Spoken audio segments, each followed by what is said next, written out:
Olá pessoal, aqui é Leonardo Montes e agora em 2025 nós vamos começar uma nova fase de reflexões aqui no canal Voz Espiritualista, em que eu vou retornar às minhas origens, isto é, quando eu gravava pequenos arquivos de áudio trazendo pensamentos e reflexões de minha autoria sobre os mais diversos assuntos no campo da espiritualidade. Só que antes eu foquei muito em doutrina, comportamento, fundamento. Eu acho que esse tipo de coisa já está bem colocado aqui no canal. Afinal, foram mais de 1000 reflexões falando sobre os mais variados assuntos do campo da espiritualidade. A partir de agora, eu gostaria de trazer reflexões que tivessem mais como foco trazer um pensamento, uma reflexão, uma ponderação sobre aspectos do nosso cotidiano, da nossa vida e que naturalmente também flertam com a espiritualidade em algum nível. E eu preciso deixar claro que tudo que eu produzo é apenas e tão somente o meu ponto de vista. Eu não sofro do mal que acomete alguns religiosos e que os faz acreditar que tudo o que eles pensam seja verdade e quem não pensa como eles está em erro. Não, eu estou compartilhando as minhas opiniões, as minhas visões e cabe a você que está me ouvindo fazer a sua curadoria e separar aquilo que te serve daquilo que não lhe serve. E eu gostaria de começar essa nova fase das reflexões a partir de um assunto que tem estado na minha cabeça nos últimos tempos, que é o medo como ferramenta de manipulação. Como o medo é utilizado para nos dividir, para nos enfraquecer. E, enfim, eu acho que esse é um tema legal. E eu gostaria de começar contando uma experiência que eu vivi para vocês e que me fez pensar muito sobre esse assunto anos atrás. Eu trabalhei numa usina de cana-de-açúcar, que é um tipo de empresa herdeira do processo escravocrata brasileiro. As relações de trabalho dentro de uma usina de cana-de-açúcar não costumam ser positivas. Hoje elas estão um pouquinho melhores, e vocês vão entender o porquê, mas quando eu comecei, as relações eram horríveis, assim, as pessoas se tratavam muito mal. Eu vi chefe xingando, ameaçando, eu vi funcionário trocar soco, chute. Então o ambiente era realmente muito hostil e essa hostilidade vinha de cima para baixo.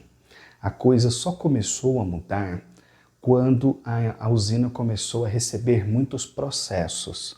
Eu me lembro de uma reunião que eu participei mais ou menos em 2013, 2014, quando eu tinha um cargo de encarregado nessa usina, e então foi feita uma reunião junto com gerentes, encarregados e outros cargos importantes na empresa, onde os advogados estavam justamente explicando para os líderes a grande quantidade de processos de danos morais que a empresa estava recebendo por conta das ofensas que os próprios chefes faziam e como isso impactava a saúde da empresa, já que ela exportava, né, o seu produto e para conseguir exportá-lo, ela precisava ter alguns selos. E as empresas que forneciam estes selos avaliavam, por exemplo, a saúde jurídica da empresa.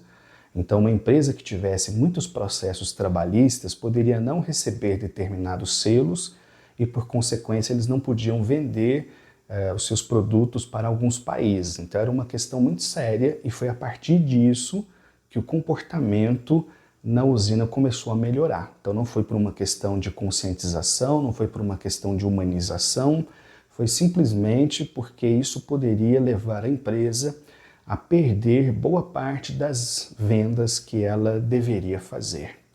Então daí você já tem uma ideia de como o ambiente era problemático em vários níveis diferentes. Mas a história que eu quero contar hoje foi a seguinte. Havia um determinado chefe, ele era encarregado da parte agrícola e era um indivíduo que todo mundo tinha medo, né? Ele sempre falava alto, pisava firme, pegava na mão das pessoas assim com bastante força, dirigia uma caminhonete, sempre correndo. Ele entrava, por exemplo, no setor que eu trabalhava, ele entrava a 1000 por hora, ele freava derrapando, ele batia a porta, ele gritava, ele xingava as pessoas.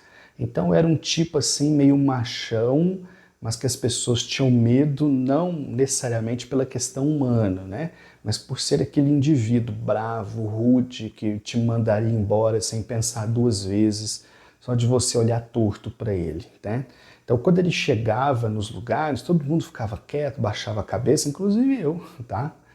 E em determinado dia ele entrou no setor correndo, ele freou a caminhonete, ele bateu a porta e ele começou a xingar o chefe de manutenção de tudo quanto é palavrão que vocês conseguem imaginar.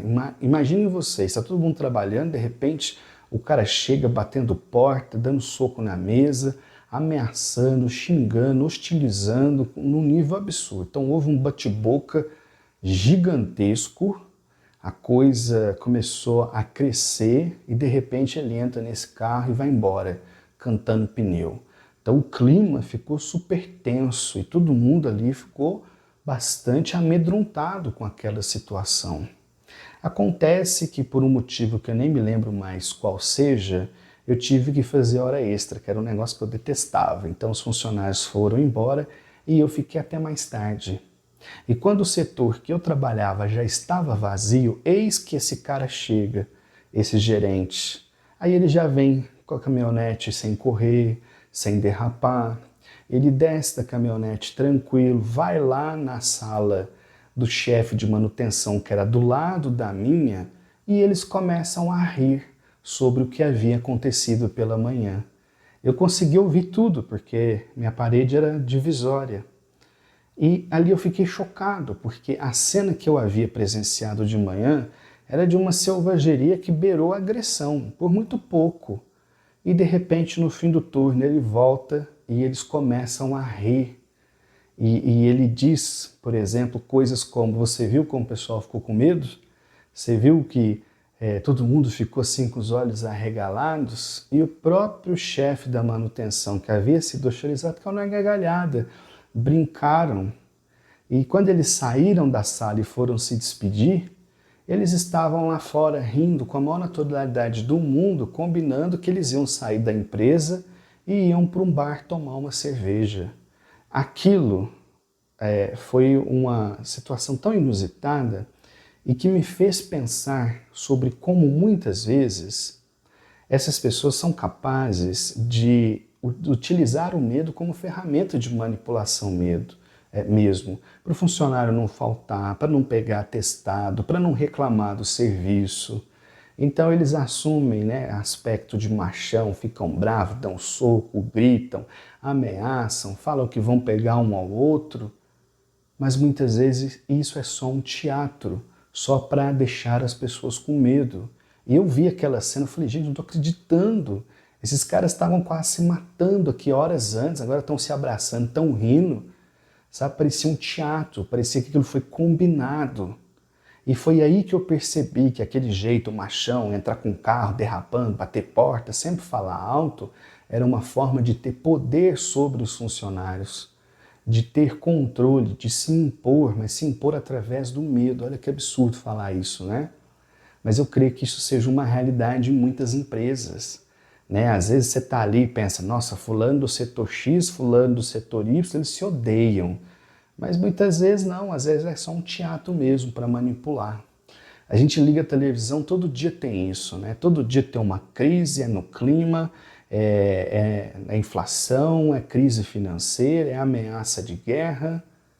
Às vezes eu vejo canais no YouTube, né, de pessoas que fazem análise política, análise de geopolítica, e eles estão sempre falando num tom alarmista, como se a humanidade fosse colapsar a qualquer momento. Mas esse momento nunca chega. Eu não quero dizer que não tivemos momentos da história em que realmente a coisa ficou muito feia e muito perigosa, tá? Eu sei que isso aconteceu várias vezes. Mas vocês concordam comigo que a gente vê notícias o tempo todo falando que a Terra vai se espatifar, que vai acontecer alguma coisa negativa? E para mim isso existe para nos manter nervosos, para nos manter preocupados, para nos manter com medo, para que a gente desfoque daquilo que de fato importa na vida, para ficarmos neuróticos, pensando o tempo todo num apocalipse, que ora vem por uma doença, ora por uma crise financeira, ora por uma guerra, e isso nunca chega. A humanidade está aqui há pelo menos 200 mil anos e pode ser que a gente ainda continue por aqui pelos próximos 200 mil. Então acho que a gente tem que refletir sobre como o medo tem sido utilizado nos veículos de comunicação, dentro das escolas, dentro das relações de trabalho, dentro das religiões. Então, isso aparece o tempo inteiro. Todo mundo fica com medo, medo de ir para o inferno, medo de ir para o umbral, medo de não vencer as provas, medo de não cumprir o que tem que cumprir, enfim.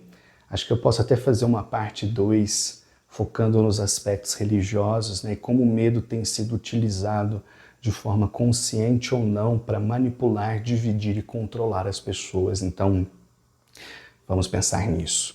Um abraço e até a próxima reflexão.